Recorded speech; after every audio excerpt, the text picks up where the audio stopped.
Emma Whitcomb stood in the middle of the orchard clearing, clipboard pressed against her hip, reciting a stranger's wedding order from memory, the processional, the vows, the exact minute the string quartet would shift key.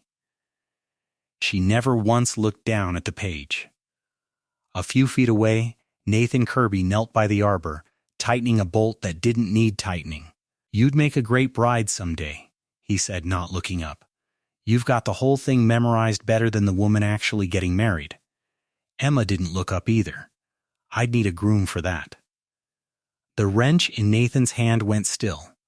Hold on to that line. By the end of this story, it means something neither of them expected, and the reason it changes meaning is worth remembering long after the wedding season ends. Because it's a lesson that applies far beyond any orchard.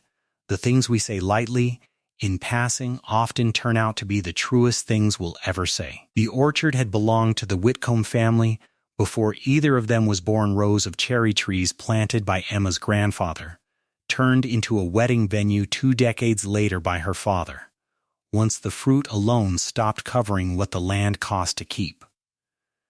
Emma had grown up walking between the trellises before she'd learned to read a balance sheet, and now she ran the place the same way her father had taught her. Early mornings, long nights, a phone that never fully went quiet, even on Sundays. Nathan had been hired 3 months earlier to rebuild the ceremony arbor and the stage behind it, one of a dozen contractors her assistant had lined up before Emma settled on him specifically. His estimates were honest, his work was clean, and he didn't pad invoices the way the last 2 carpenters had.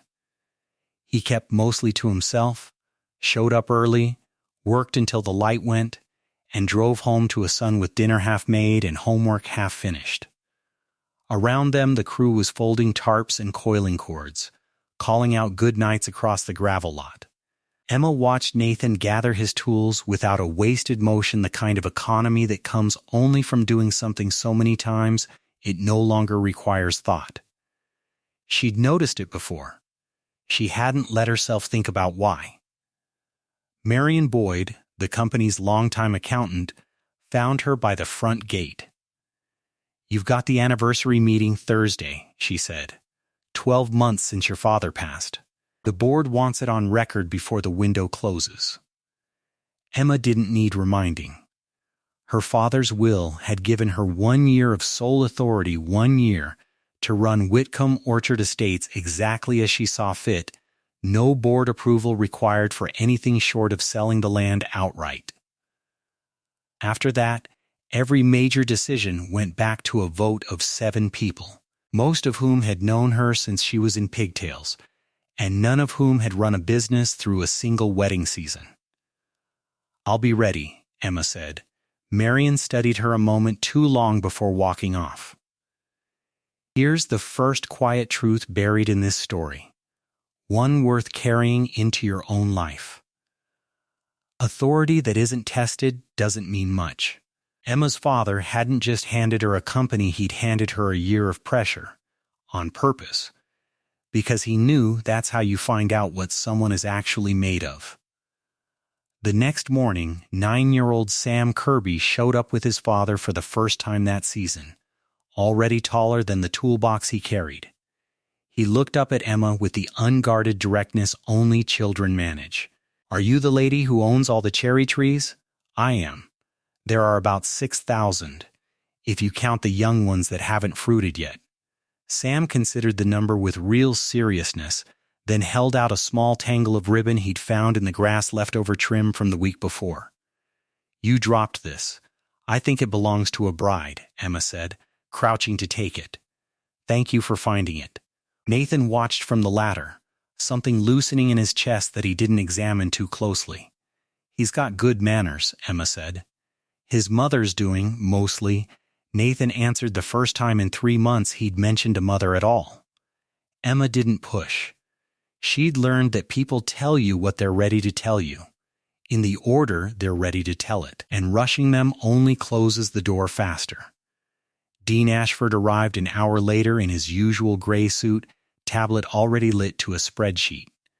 Emma's cousin twice removed, though family called him closer out of habit. He'd worked alongside her father for over a decade, handling the business side while Walter handled the trees. Maintenance costs on the west section are up 11% from last season, he said, not quite a greeting.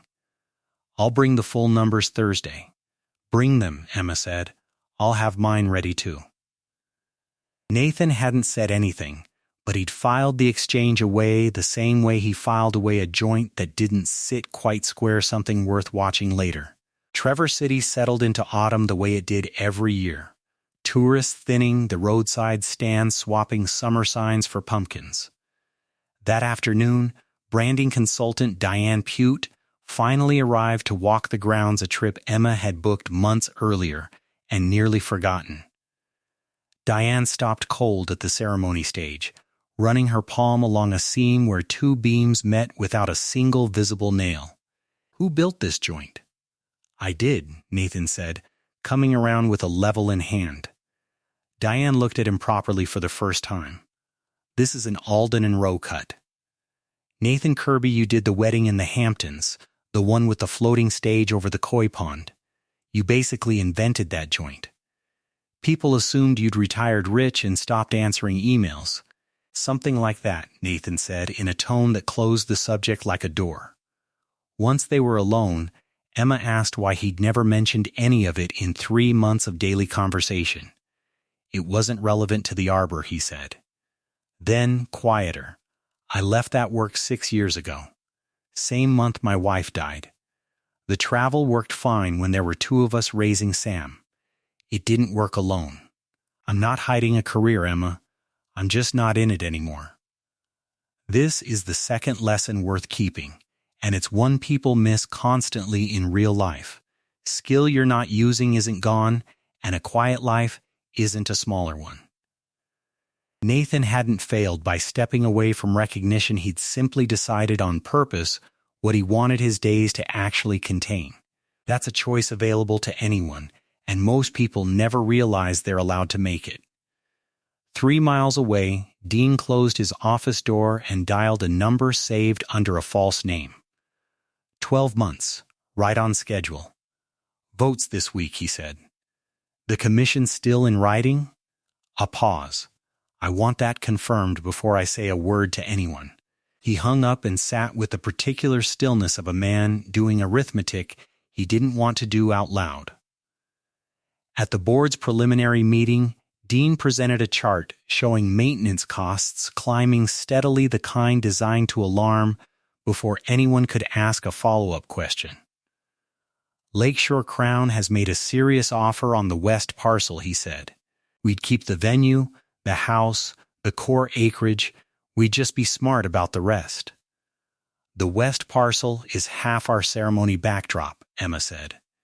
Take that away, and you take the reason people book us a year in advance instead of choosing a hotel ballroom. Sentiment isn't a line item, Dean said.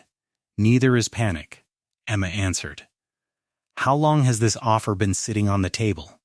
Because it seems awfully specific for something that just landed this month. Dean's jaw tightened. These things take time to negotiate properly. No, Emma said. I don't imagine you were. That night, Marion Cross checked Dean's figures against the company's own books out of the same stubborn habit that had kept her there 2 decades. One line didn't match an outside consulting fee, routed through a vendor code she didn't recognize. She wrote it on a sticky note and told herself she'd chase it down.